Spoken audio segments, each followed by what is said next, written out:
Hello guys! Magandang hapon sa inyong lahat. This your guest pa sa Greek channel, a fated also matarders. So ngayong hapon na to, tignan natin sabihin sa inyo ng ating mga gabay. So this is a weekly gabay for the month of July 15 hanggang July 21 for the sign of Aquarius. Aquarius, welcome sa my channel.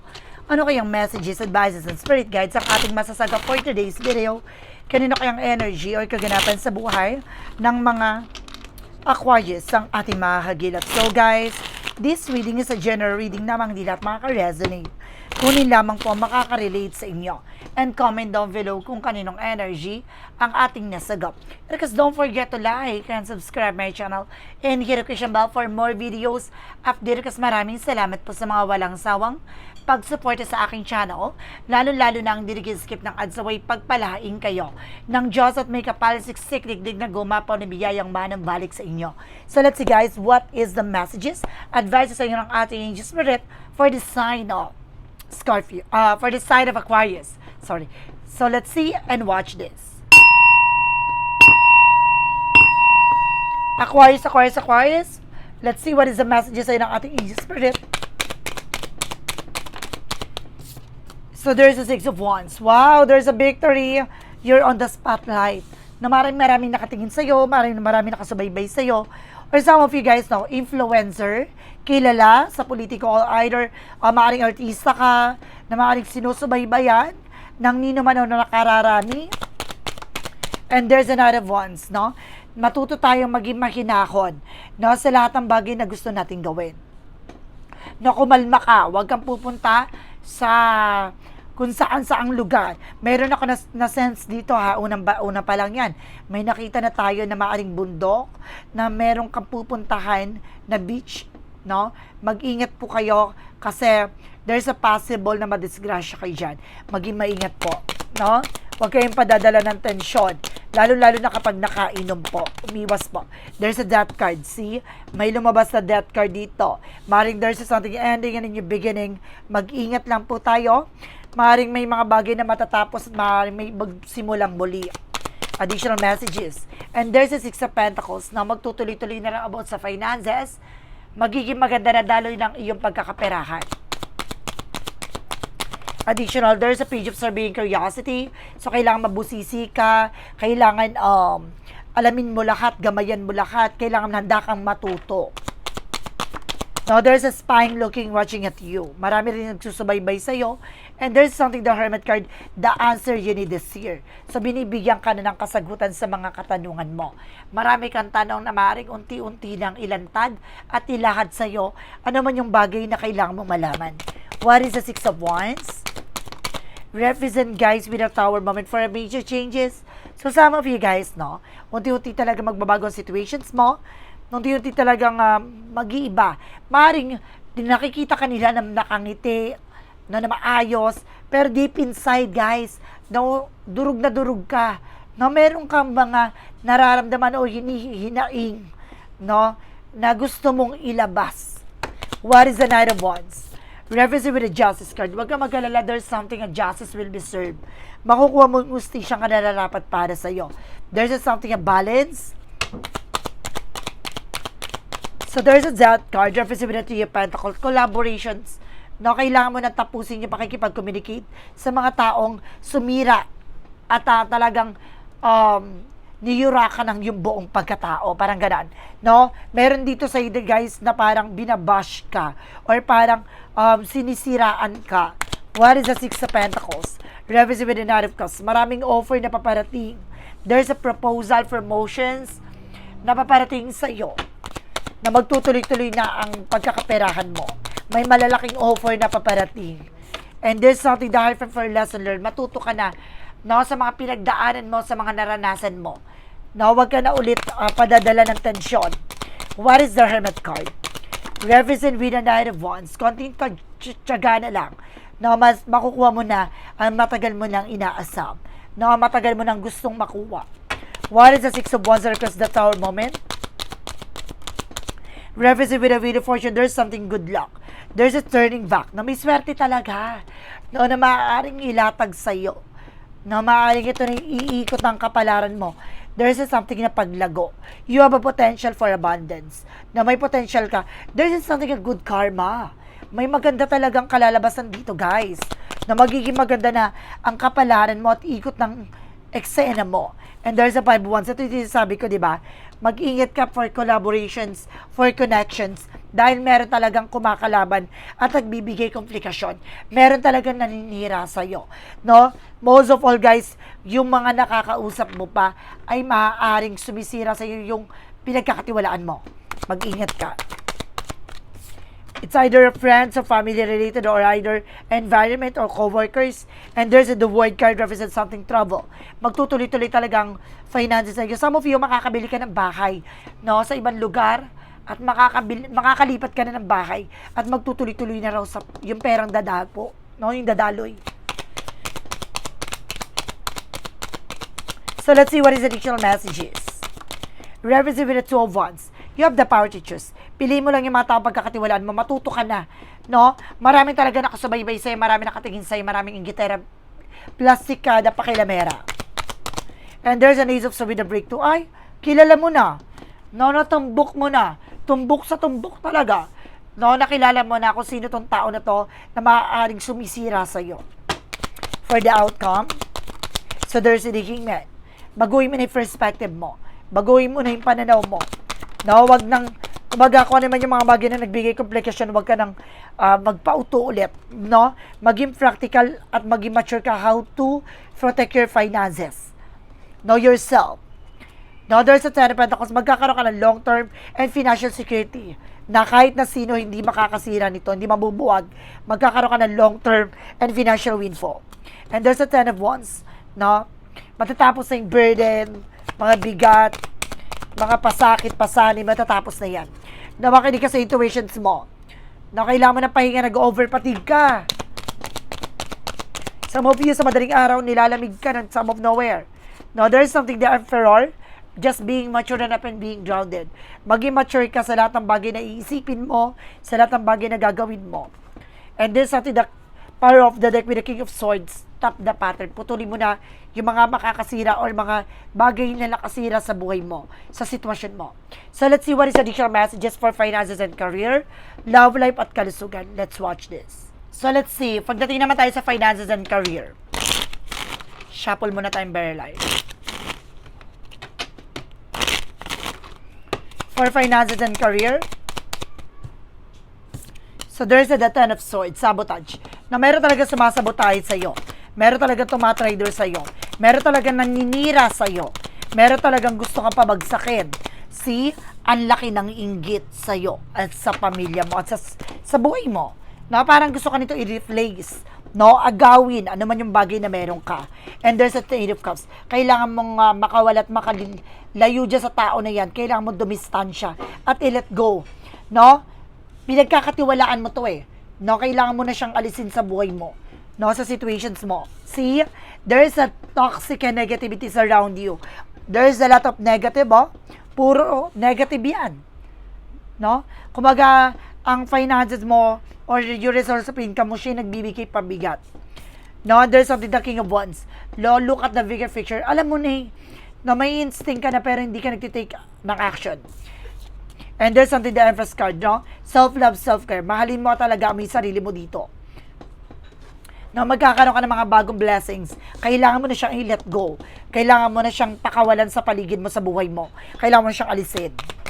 Pagdating naman tayo sa love life, pagdating sa love life, guys, one more card, please. Okay. Pagdating sa buhay pag-ibig, there's a Seven of Pentacles. Harvest moment. No, ito yung matagal mo nang hinintay. No, magiging kalmado ng iyong emosyon. No, hindi ka na padadala ng tensyon, hindi ka na padadala ng matatalinhagang salita. No, maaring uuwi na siya, maaring darating na siya. No? At maaring makakasama mo na siya. There's something, the waiting is over.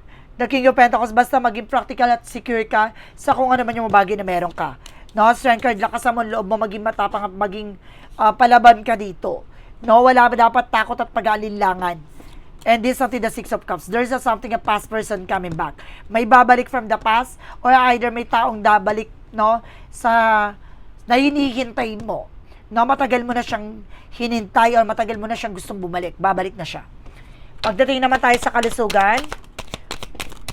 Sa kalusugan, guys, no, kailangan maging balanse ka.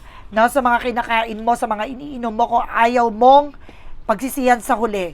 No, kailangan pangalagaan at mahalin mo ang iyong katawan, ang iyong kalusugan. And there's a native ones, kailangan mo na unwind. No, disconnect from the world. There's a lot of toxicities kaya nakakahatak na negativities. Kaya ka nai-stress, nadidepress. Now, there's an 888, represents something abundance, karma. And there's a 2 of cups, no? Mag-ingat ka rin, no? Pares kayo ng person mo na maaaring nararamdaman. And there's a king of swords, putulin mo na yung mga bagay na alam mong hindi nagsiserve sa inyo. Ng mga bagay na hindi na nakakatulong sa inyong kalusugan, sa inyong nararamdaman, sa inyong pakiramdam. So, let's see what is additional messages for magical fire messages. Advices ka sa pick a card, yes or no. Kung bago ka sa channel ko, guys, ang pick a card, yes or no, pwede ka magtanong. Isa lang ang magiging sagot dyan. Pipili ka within 1, 2, or 3. Pag nakapili ka na, comment down below kung ano number na pili mo, yun magiging sagot sa tanong mo. At the same time, guys, maraming salamat po sa mga nag-share ng aking video sa anumang uri ng social media platforms. Maraming salamat po sa mga taong nagsusubaybay sa akin sa anumang sulok ng mundo. Please comment down below para malaman ko kung saan umabot ang reading ko, no? Ang aking videos. Saan lupalip ng mundo. So let's see and watch this. So let's see what is the magical fire messages. With the magical fire messages represent what? And there's an autumn harvest moment na aani ka na. Na ano man yung mga bagay pinaghirapan, pinagpaguran, sinakripisyon, makakamtan mo na ito. And there's a holiday. No, ngayong holiday is a gateway for you to retreat or disconnect from the world. Makakatulong to para makarefresh ang utak mo. And there's the sun na maaaring tumutulong sa'yo or tutulong sa'yo or maaaring magkaanak ka ng lalaki. What is a yin and yang oracle card? Represent, guys, with an ace of air. No? You are dealing with a Gemini, Libra, Aquarius. And of course, there's something, a memories, nostalgia, no? Parang nostalgic like that. Parang there's some memories and the reminiscence na maaaring hindi mo makakalimutan yung moment na yon or mayroong nagpapaalala sa'yo. No, there's a stability and flow. Dadaloy na. No, matagal mo nang gustong makamtan at gustong makuha. No, magkakaroon ng stabilidad. No, mapapanatili na itong magdadaloy na maayos. And there's a something friends. No, mas bata sa yung person mo or mas bata ka sa person mo. And there's a persistent. No, there's something na kailangan tuloy-tuloy yung ginagawa mo. Hindi ka pwedeng may pag-aalilangan at takot. Kailangan na hindi ka makakaramdam ng pabago-bago ng utak. And there's a something joy, magiging maligaya ka na at magiging maayos na ang iyong sitwasyon, pakiramdam. With the romance and for Mystic Love Oracle deck, there's an influence with a friend. Ito yung sinasabi ko, no? Mag-ingat ka sa influensya na to dahil ito yung taong akala mo totoo na sumisira sa'yo. And there's a new love, hope, na may pag-asa na maaaring may bagong pag-ibig na dumating o maaaring ma-renew ang inyong relationship. And there's a block. Meron talaga nagbablock. Ibig sabihin, may kumakarang. Yung kaibigan mo, hinakarang niya na magkaroon ka ng collaborations, ng connections. Let's see what is in Angel's number. There is a 10-1 represent with a starting over. No? Maaaring magsisimula na panibagong chapter sa buhay mo.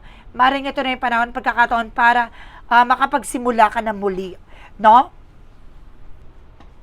Happiness is linked to self-expression, growth, and experience. Learning from failure is the key. Happiness is real, possible, and around. Understanding it's a process and pursuit of it. Joy is a fluid. It is of little things and big ones. Fail are fun as starfresh. No, magsisimula ka muli. No, huwag kang matakot, no, na makapagsimula ng panibagong eksena. No, itong bagay na to ay maaaring there's a difference sa nangyari sa'yo from the past. May kabiguan, may pagkakamali, may mga sakripisyo, pero this is something is spiritual development. No, para baguhin na ang ikot ng kapalaran mo, ang ikot ng mundo mo. Basta huwag kang matatakot for new possibilities. What is the Money Move Oracle deck? And there's a mind power. Lead with your mind. No, gamitan mo ng utak at katalinuhan lahat ng bagay na nangyayari sa paligid mo. No? So let's see what is the shadow work represent what. From the shadow work represent what? And there's something light, the darkness. Love, clarity, and awareness. No? Magbibigay liwanag lahat ng bagay na madidilim sa buhay mo, sa sitwasyon mo. Lahat ng bagay na yan bibigyan klaro at bibigyan ng kaliwanagan sa buhay na tinatahak mo. Clarifying for a love situation. For clarifying for a love situation, represent guys with a peaceful parallel. Harmony flows, live aligned, bask in the sovereign glow of peace. No? Maaring lumaguto at magbibigay kapayapaan at maaring dinadala ka nito sa daloy na magandang kapalaran sa buhay mo na maaring magdulot na magandang eksena sa iyong buhay relasyon. Clarifying for a life situation. Clarifying for a life situation. Represent guys with crystal of clarity, illuminating your path with an openness and the insights, readying yourself for newfound understanding of content. No, ngayon unti-unti nang magliliwanag sa bibigyan ka ng kaayusan at kaliwanagan sa isipan. No, para malaman mo ano man yung bagay na ibinibigay sa iyo. Maraming pasilip, maraming pangitain, maraming pinapahayag na magandang kapalaran sa buhay mo. No, tanggapin mo to ng buong buo at maganda ka na dahil lahat ng bagay na to klaruhin, liliwanagan at tutumbukin. What is the what lies beneath with your future? Ano yung mga bagay na nakatago sa likod nito? There's an hate nothing about you. Ibig sabihin gustong gusto ka. No, mahal na mahal ka na tong tao na to. Or maaaring ingit na ingit siya sa'yo. And there's something guys with his love story. May tungkol sa pag-ibig na akala mo sa fantasy lang nangyayari, no? Na there's something happy ending or maaaring walang happy ending talaga, no? And of course, there's something a part of the light na pagdating sa mga kwento ng fantasy, di ba? Sa huli, maaaring naiiwanan ka ng eksena o maaaring nagiging masaya ka sa dulo. What is a part of the light? Represent guys with the dispersion, one step at a time, focusing on the present moment. I release all doubt and fears, allowing peace to flow into my life. I trust the journey of embrace calm. So see, kailangan mo pakawalan yung pangamba at takot mo at tanggapin mo sa sarili mo ang kapayapaan dadaloy sa buhay mo. Magtiwala ka lang na itong tinatahak mo landasin ay magdadala sa iyo ng kapayapaan at kalmadong sitwasyon at kalagayan. So let's see what is a pick a card yes or no. So let's watch this. Okay, with a pick a card yes or no, guys. So let's start with the number 1. Number 1 represent guys with a no. Danger, lures, rest, retreat. No, kailangan mong bumalik no sang ka nang galing, sa nagmula. No, dahil itong bagay o sitwasyon mo maaaring magdadala sa iyo ng kapahamakan. Kaya kailangan umiwas ka. Number 2, there is a no again. Come back to bite you, bitter taste, go sour. Na ibig sabihin dito guys, no, parang binabalik tong bagay na to na maaaring hindi pa hubog, hindi pa hulmado. No, maaaring magdulot sa ito ng hindi magandang maayos sa kapalaran. No, umiwas ka at maaaring kailangan mong bumalik sa umpisa kung saan ka talaga nang galing. And there's something yes, peaceful outcome and relaxation and a decision. Magkakaroon ka ng kapayapaang kalalabasan at magandang desisyon at magdala sa iyo ito ng kalmadong pakiramdam. So guys, this is a weekly gabay for the month of July 15 hanggang July 21 for the sign of Aquarius. Aquarius, maraming salamat po for this wonderful reading. So once again, this reading is a general reading lamang. Hindi lahat makaka-resonate, kunin lamang po ang makaka-relate sa inyo. Comment down below kung kaninong energy ang ating nasagap. And of course, don't forget to like, and subscribe my channel and hit notification bell for more videos updates. Maraming salamat po sa mga walang sawang pagsuporta sa aking channel, lalo-lalo na ang dirigi-skip ng adsaway pagpalain kayo ng Diyos at may kapalisiksik na gumapaw na biyayang manang balik sa inyo. Maraming salamat po yung si Direct video. Bye-bye and babush!